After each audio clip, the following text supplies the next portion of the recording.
Hello guys, welcome to Vidyapath education. My name is Krishnanand Pandey और मैं आ गया हूँ नई वीडियो लेकर के, जिसमें मैं आपसे डिस्कस करूँगा यूटिलिटी और इंडिफरेंस कर्व। बेसिकली ये वीडियो एक इन्फॉर्मेटिव वीडियो के तरीके से बना रहा हूँ। ये एक चैप्टर आपको माइक्रो इकोनॉमिक्स में मिलेगा जिसका नाम है कंज्यूमर बिहेवियर थ्योरी, जिसमें आप कंज्यूमर के बिहेवियर की स्टडी करते हैं और उसमें दो अप्रोच देखने को मिलती है हमें, जिसमें से एक अप्रोच का नाम होता है कार्डिनल अप्रोच और दूसरी को कहते हैं हम ऑर्डिनल अप्रोच। यहाँ पर इस वीडियो को बनाने का मतलब ये है कि जब मैं अप्रोच आप लोगों को पढ़ा रहा हूँ तो कुछ बेसिक चीज़ें आपको समझ में आनी बहुत ज़रूरी हैं। चूँकि मैं पहले आपको कार्डिनल अप्रोच पढ़ाऊँगा, इसलिए मैंने इस वीडियो में इंडिफरेंस कर्व को मेंशन कर रखा है। यहाँ पर मैं आपको एक चीज़ समझा दूँ कि ये वीडियो आप देखने से इसमें बहुत बेसिक चीज़ें समझाने की कोशिश मैंने की है, जिससे आपको सिर्फ एक अंदाज़ा लगेगा कि यूटिलिटी होती क्या है, क्योंकि बिना यूटिलिटी को समझे आप दोनों अप्रोचेस को समझ नहीं सकते हैं। यूटिलिटी को समझाने का एक बहुत मेन पर्पज़ ये भी रहा है कि जो आपका कंज्यूमर बिहेवियर थ्योरी है, उस बिहेवियर थ्योरी में यूटिलिटी का सबसे ज़्यादा बड़ा रोल रहा है। यूटिलिटी को समझने के लिए आप लोगों को एक चीज़ ये समझनी होगी कि सबसे पहले ये होती क्या है, कितने टाइप्स की होती है, ये हम क्यों मेज़र कर सकते हैं, जबकि ये एक ऐसी चीज़ है जिसको हम मेज़र कर ही नहीं सकते हैं। अगर मैं आपसे कहूँ कि आप लव को मेज़र करो, आप इमोशंस को मेज़र करो, तो आई होप कि आप कहोगे कि सर ये तो पॉसिबल नहीं है, क्योंकि मैं इसको मेज़र कर ही नहीं सकता, है ना। तो इसलिए इस वीडियो को बनाने का पर्पज़ ये है कि मैं आपको यूटिलिटी के बारे में समझा सकूँ। तो इस वीडियो को बनाने से पहले मैं अपने कुछ स्टूडेंट्स से मैंने बताया भी था कि इस वीडियो को बनाने के एक यही पर्पज़ रहेगा कि यूटिलिटी के बारे में आपको पहले थोड़ी सी जानकारी देंगे, फिर हम बाद में कार्डिनल अप्रोच और ऑर्डिनल अप्रोच की वीडियो को बनाएंगे। ठीक है, तो चलो वीडियो को शुरू करते हैं बिना टाइम वेस्ट किए। सो गाइस, सबसे पहले हम समझ लेते हैं कि यूटिलिटी होती क्या है। तो देखो, यूटिलिटी का मतलब ये है कि आप जो संतुष्टि की बात करते हो वो होती क्या है एक्चुअल में। कहने को तो हम कह देते हैं कि यार ये बहुत अच्छी चीज़ है और इसको खाने से बड़ी संतुष्टि मिलती है ना। लेकिन इस संतुष्टि को इकोनॉमिक्स में मेज़र किया गया, इस पे लड़ाई हुई लोगों के बीच में कि ये मेज़रबल है या नहीं है, क्या मैं इसे संख्यात्मक रूप से यानी न्यूमेरिक टर्म्स में रिप्रेजेंट कर सकता हूँ या नहीं कर सकता हूँ। तो इस सब चीज़ों को लेकर के काफ़ी ज़्यादा बहस हुई इकोनॉमिस्ट के बीच में, और दो पार्ट्स में इकोनॉमिस्ट डिवाइड हुए। और इसको देखा जाता है कि जो दो अप्रोचेज़ हैं वो इसी तरीके से हैं। अब हम बात करते हैं कि यूटिलिटी होती क्या है। तो यहाँ पर मैंने मेंशन किया है कि utility is a terms in economics that refers to the total satisfaction. क्या है? Total satisfaction received from consuming a goods और सर्विस। यानी कि उपयोगिता अर्थशास्त्र में एक शब्द है जो किसी वस्तु या सेवा के उपभोग से प्राप्त कुल संतुष्टि को संदर्भित करता है। इसका क्या मतलब होता है?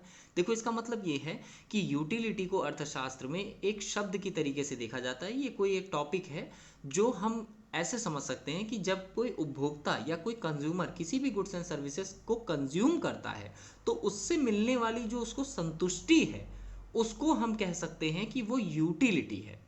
आपने एक डेफिनेशन पढ़ी होगी, the satisfaction power of a commodity is called utility.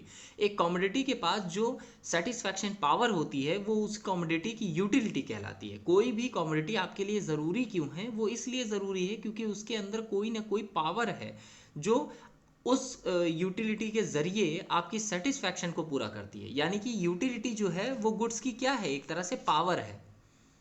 उस गुड्स के पास एक पावर है जो आपकी यूटिलिटी को पूरा करती है।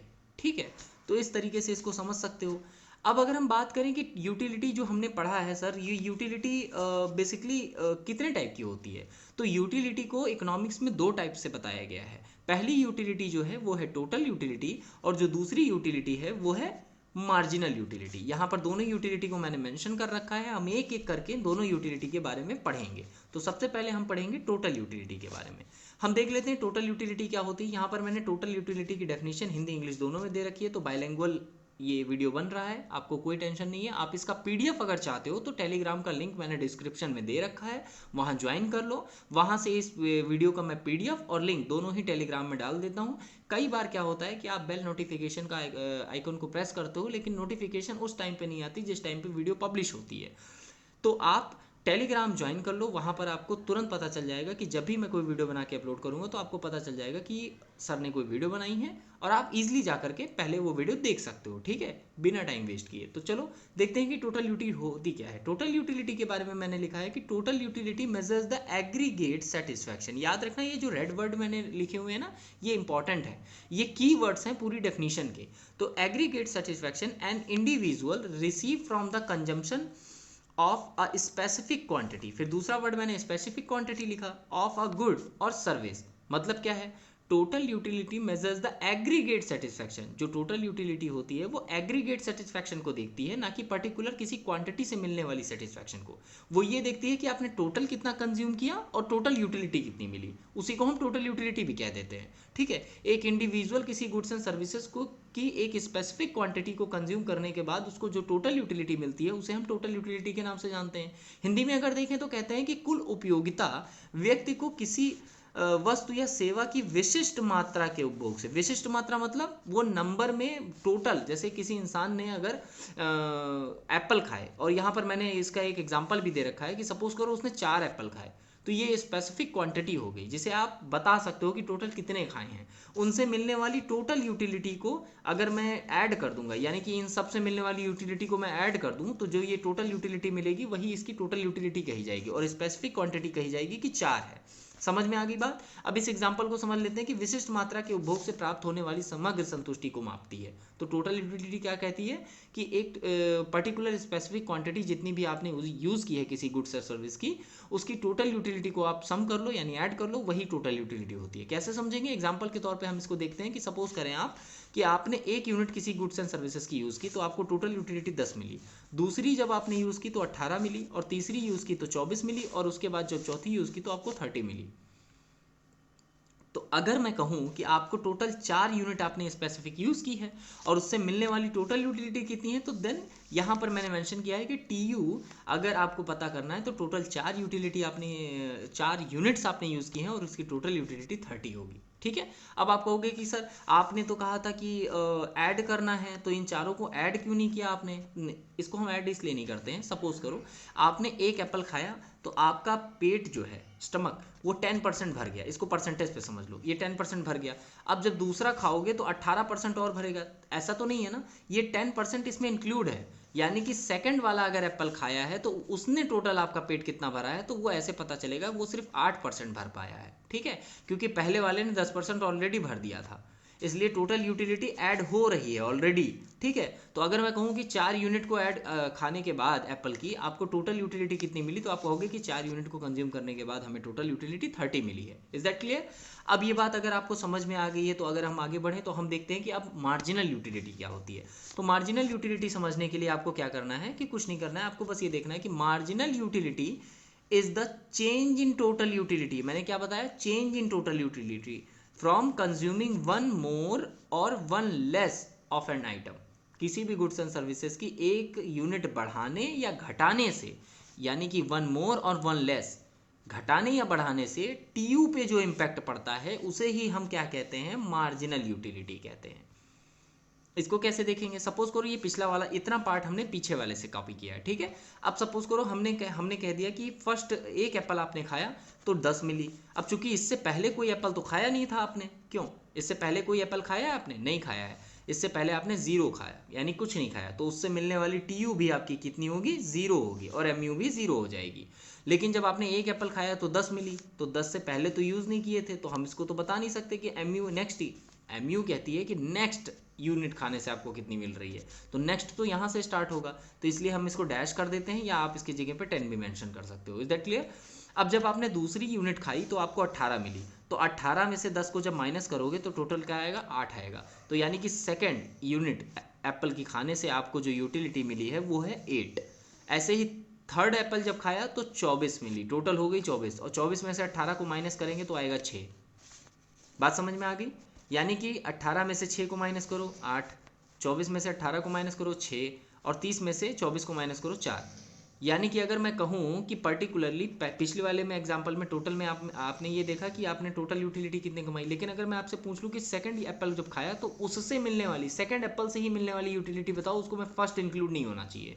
तो आप कहोगे कि सर जो सेकंड वाला खाया है उससे 8 मिली है, जो थर्ड वाला खाया है उससे 6 मिली है, और जो फोर्थ वाला खाया है उससे 4 मिली है। समझ गए? तो मार्जिनल यूटिलिटी क्या कहती है कि सीमांत उपयोगिता किसी वस्तु के एक या एक से कम उपभोग से, एक या एक से कम उपभोग से कुल उपयोगिता में होने वाला परिवर्तन है। तो कुल उपभोक्ता में कुल उपयोगिता में कौन सा परिवर्तन हो रहा है भाई? तो पहली यूनिट खाए थे तो 10 मिल रही थी, तो दूसरी जब खाए थे तो कुल उपयोगिता में 18 इंक्रीज हो रही है, 18, तो 8 का परिवर्तन आ रहा है। इसलिए हम कह सकते हैं कि जो मार्जिनल यूटिलिटी होती है वो टोटल यूटिलिटी में चेंज जो होता है वही होता है। या मार्जिनल यूटिलिटी की बहुत सिंपल सी डेफिनेशन लिखनी है तो लिख दो, मार्जिनल यूटिलिटी इज कॉल्ड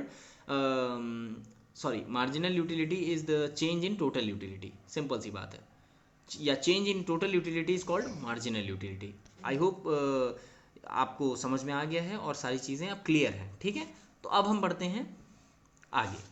अब हम देखते हैं कि मार्जिनल यूटिलिटी का फॉर्मूला क्या होता है। तो मार्जिनल यूटिलिटी का जो फॉर्मूला है वो ये गिवन है आपको। मार्जिनल यूटिलिटी का फॉर्मूला होता है MUN equal to TUN minus TUN-1। अब आप कहोगे कि सर इसमें ये n क्या है? MU का मतलब तो मार्जिनल यूटिलिटी, TU का मतलब टोटल यूटिलिटी, तो n का है, n है नंबर ऑफ यूनिट। जिस नंबर की आपको मार्जिनल यूटिलिटी निकालनी है उस नंबर को यहाँ पर प्लेस कर दो। यानी कि सेकंड यूनिट की अगर निकालनी है, जैसे अगर मैं बात करूँ आपसे कि इस वाले की अगर आपको बतानी है यहाँ पर सेकंड यूनिट की मार्जिनल यूटिलिटी, और ये 8 निकल के आई है आपको पता है, तो ये निकली कैसे? इसके लिए आपको क्या करना है, TU। अब n का मतलब 2 ले लेना है यहाँ पर, और फॉर्मूले में था MUN इक्वल टू TUN, यानी कि TUN। तो TUN क्या है यहाँ पर? 2 है, तो 2 के सामने TU कितना है? TUN 2 की TU कितनी है? 18 है। और TUN-1 इसके आगे फॉर्मूला लिखा था TUN-1, तो n माइनस एन की वैल्यू 2 माइनस 1 इक्वल टू 1। यानी कि फॉर्मूले में कहना ये चाह रहा है कि जिसकी आपकी निकालनी है उसके सामने की यूटिलिटी टोटल ले लो और उसके ठीक ऊपर वाली यूटिलिटी को उससे माइनस कर दो, तो आपको निकल के आ जाएगी उस यूनिट की मार्जिनल यूटिलिटी। तो अगर सेकंड की निकालनी है तो 18 को लिया, 18 में से 10 को माइनस किया और उसके सामने 8 आ गया, यानी कि सेकंड वाले की मार्जिनल यूटिलिटी 8 हो गई। आई होप कि ये क्लियर हो गया आपको।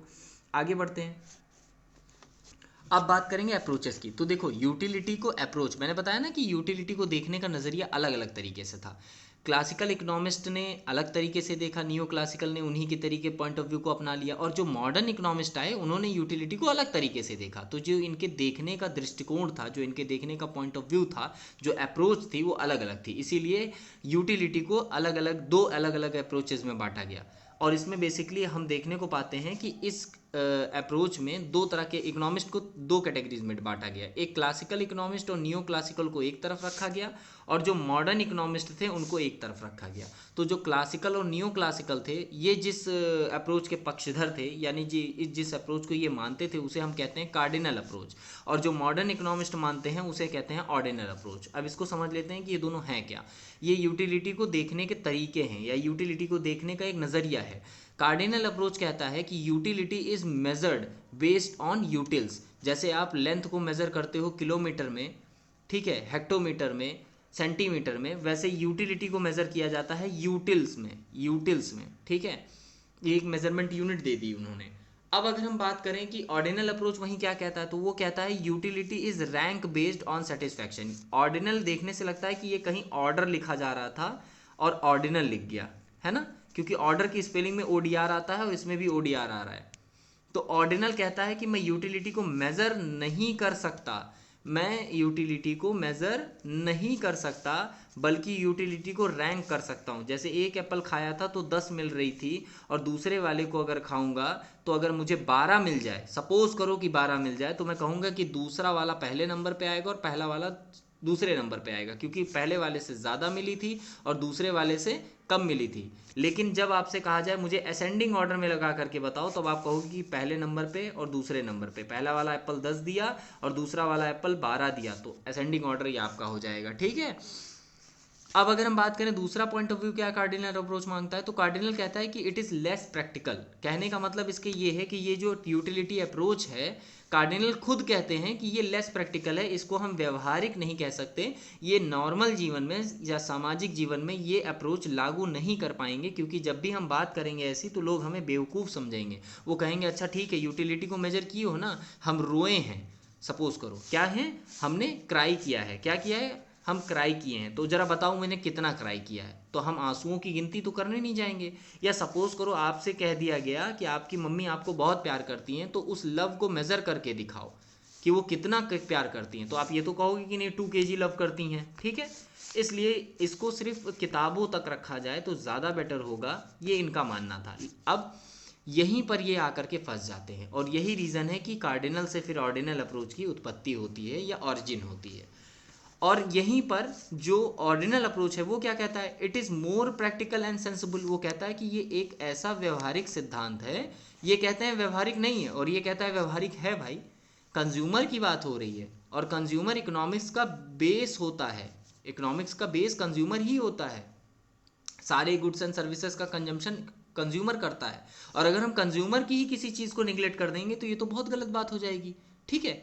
तो इस ये गलती ना होने पाए, इसलिए ये कहता है कि नहीं भाई ये बहुत सेंसिबल टॉपिक है और इस पर सोचने की ज़रूरत है और ये व्यवहारिक है। फिर बात आती है कि इसको अप्लाई किसने किया था, तो कहा जाता है कि इसको गिवन या कार्डिनल अप्रोच के जो जन्मदाता थे वो प्रोफेसर मार्शल थे। तो याद रखना है कि जब भी कोई कहे कि कार्डिनल अप्रोच के फादर किसको कहा जाता है तो वो मार्शल को कहा जाता है, और वहीं ऑर्डिनल अप्रोच के फादर का नाम प्रोफेसर जे.आर. हिक्स कहा जाता है, ठीक है। अब कहा जाता है कि इसका दूसरा नाम बताओ। अगर मैं कहूँ कि कार्डिनल अप्रोच मैं नहीं बोलना चाहता, मैं इसके जगह पे कोई दूसरा वर्ड बोलना चाहता हूँ, तो अगर मैं तुमसे कहूँ कि यूटिलिटी एनालिसिस बताओ, तो समझ जाना कि यूटिलिटी एनालिसिस कार्डिनल अप्रोच का ही दूसरा नाम है, और वहीं ऑर्डिनल अप्रोच का दूसरा नाम होता है इंडिफरेंस कर्व एनालिसिस, ठीक है। इसका नाम होता है इंडिफरेंस कर्व एनालिसिस, ठीक है। तो ये बात आई होप कि आपको क्लियर हो गई। एक बहुत छोटा सा सेशन आपको समझाने के लिए कि यूटिलिटी होती क्या है और यूटिलिटी को मेज़र कैसे किया जा सकता है, ये क्लियर हो गया। अब मैं आपको यहाँ पर एक पॉइंट मेंशन करना भूल गया हूँ, मैं नेक्स्ट स्लाइड में जो भी नेक्स्ट आपका वीडियो बनाऊंगा उसमें मेंशन करूंगा। कार्डिनल अप्रोच और ऑर्डिनल अप्रोच ये तो हैं दृष्टिकोण, इन दोनों दृष्टिकोण ने अपनी जो बातें कही होंगी उसके लिए कोई प्रिंसिपल बनाए होंगे, और वो प्रिंसिपल क्या हैं वो समझ लेते हैं। तो देखो कार्डिनल अप्रोच ने 2 प्रिंसिपल दिए हैं। कितने प्रिंसिपल हैं, कार्डिनल अप्रोच के तहत 2 प्रिंसिपल माने जाते हैं, 2 प्रिंसिपल आते हैं, और ऑर्डिनल अप्रोच के अंदर सिर्फ 1 प्रिंसिपल आता है। इनके अंदर जो 2 प्रिंसिपल आते हैं उसका नाम है, एक का नाम है law of diminishing marginal utility, LDMU, ठीक है, law of diminishing marginal utility, और इसके अंदर जो आता है उसे कहते हैं IC, indifference curve analysis, ICA, ठीक है। तो इसमें 2 थेरी हैं। अब ये तो एक थेरी हुई law of diminishing marginal utility, तो दूसरी थेरी क्या है, law of equi marginal utility, दूसरा है law of equi marginal utility, ठीक है। तो हम बेसिकली कार्डिनल अप्रोच में 2 थेरीज पढ़ते हैं और ऑर्डिनल अप्रोच में सिर्फ 1 थेरी पढ़ते हैं। नेक्स्ट वाली वीडियो में मैं आप लोगों से कार्डिनल अप्रोच के बारे में बात करूंगा, और उसमें आपको बताऊंगा कि कार्डिनल अप्रोच क्या क्या कहता है, और वो 2 थेरी जो उसने दी है उस किस तरीके से उसने डिफाइन किया है, किस तरीके से उसने यूटिलिटी को मेजर करने का एक तरीका बताया है, ठीक है। अब इसके बाद मैं आपको बता दूं कि अगर आपको इस वीडियो का PDF लेक्चर चाहिए, नोट्स आपको प्रिपेयर करने हैं, तो मेरा टेलीग्राम चैनल ज्वाइन कर लो। मैंने टेलीग्राम पे सारी चीज़ें मेंशन कर रखी हैं, मैं वहीं लिंक भी देता हूं, तो मेरा टेलीग्राम चैनल आप लोग ज्वाइन कर लो। मैंने डिस्क्रिप्शन पे इसका लिंक दे दिया है, वहाँ से जाओ। और अगर डिस्क्रिप्शन का लिंक काम नहीं कर रहा है तो टेलीग्राम में विद्यापथ टाइप करो, ठीक है, और वहाँ पर विद्यापथ एजुकेशन टाइप करके आपको जो चैनल मिलेगा उस चैनल को ज्वाइन कर लो, ठीक है। और वहाँ पर आपको इस वीडियो का PDF मिल जाएगा, साथ ही वीडियो का लिंक भी मिल जाएगा। नेक्स्ट टॉपिक मेरा जो है मैंने मेंशन कर रखा है। तो मिलते हैं अगली वाली वीडियो में, तब तक के लिए थैंक यू सो मच।